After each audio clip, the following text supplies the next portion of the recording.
ঋণের বোঝায় যারা জর্জরিত, বিষ্ণু ইসলাম চমৎকার একটা দোয়া শিখিয়েছেন। আমাদের অনেকে ঋণের বোঝায় জর্জরিত, আছে না নাই? এদিকে কেউ আছেন? থাকলে হাত তোলার দরকার নেই, থাকলে এই দোয়াটা পড়বেন। এক সাহাবীর নাম আবু উমামা, নামাজের ওয়াক্ত ছাড়া উনি মসজিদে যেয়ে বসে আছে। বিষ্ণু বললেন, কিরে আবু উমামা, নামাজের তো ওয়াক্ত হয় না, মসজিদে কি?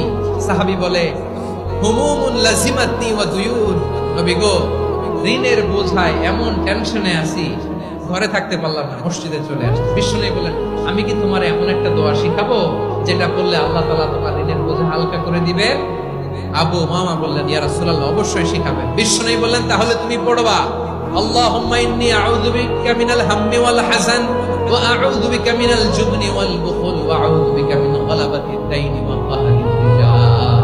ও আল্লাহ, তোমার কাছ থেকে দুশ্চিন্তা থেকে পানাহ চাই, কৃপণতা, ভীরুতা, অলসতা, কার্পণ্যতা, এই সব কিছু থেকে, মানুষের কঠোরতা, আমার উপর মানুষের আধিপত্য এবং ঋণের বোঝা থেকে পানাহ চাই। এই দোয়াটা যখন বিষ্ণু নবী শিখাই দিলেন, আবু বারবার এই দোয়া পড়ে, আল্লাহুম্মা ইন্নী আউযু বিকা মিনাল হাম্মি ওয়াল হাযান ওয়া আউযু বিকা মিনাল আজজি ওয়াল কাসাল ওয়া আউযু বিকা মিনাল জুবনি ওয়াল বুখল ওয়া আউযু বিকা মিন গালাবাতিদ দাইনি ওয়া কাহরির রিজাল।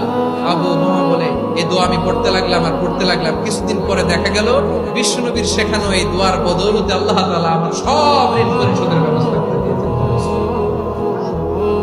পড়বেন আমার প্রিয় পটুয়াখালীর ভাইরা, বিশ্বনবীর জামাতা সাইয়্যিদিনা আলী রাদিয়াল্লাহু তাআলা আনহুর কাছে এক লোক এসে বলে, হে আলী, ঋণের বোঝায় আমি জর্জরিত, আমার কিছু অর্থ দিয়ে সাহায্য করুন। সাইয়্যিদিনা আলী রাদিয়াল্লাহু তাআলা আনহু বললেন, আমি কি তোমারে এমন একটা দোয়া শিখাবো যেটা বিশ্বনবী আমাদের শিখিয়েছেন? এই দোয়া যদি তুমি পড়ো, লাউ কানা আলাইকা মিসলু জাবালিন কাবীরিন দাইনান আদাল্লাহু আনকা, পাহাড় পরিমাণে যদি ঋণের বোঝা হয়, আল্লাহ এটা পরিশোধের ব্যবস্থা করে দিবেন। ছোট্ট একটা দোয়া বিশ্বনবী শিখালেন, বললেন, তুমি পড়বা, আল্লাহুম্মা কফিনি বিহালালিকা আন হারামিকা ওয়া আগনিনি বিফadlika আম্মান সিওয়া। বুঝতে আছে? হ্যাঁ, আছে। আল্লাহুম্মা কফিনি বিহালালিকা আন হারামিক, আল্লাহ তোমার হালাল দিয়ে আমাকে পরিতুষ্ট করো, হারাম থেকে বাঁচিয়ে রাখো, আর তোমার অনুগ্রহে মানুষের মুখাপেক্ষী যেন আমি না হই, আমি যেন সবসময় তোমার মুখাপেক্ষী হই, ওই তৌফিক দিও। সুবহানাল্লাহ। এই দোয়া বেশি বেশি পড়লে ঋণের বোঝা হালকা করে দিবে কে?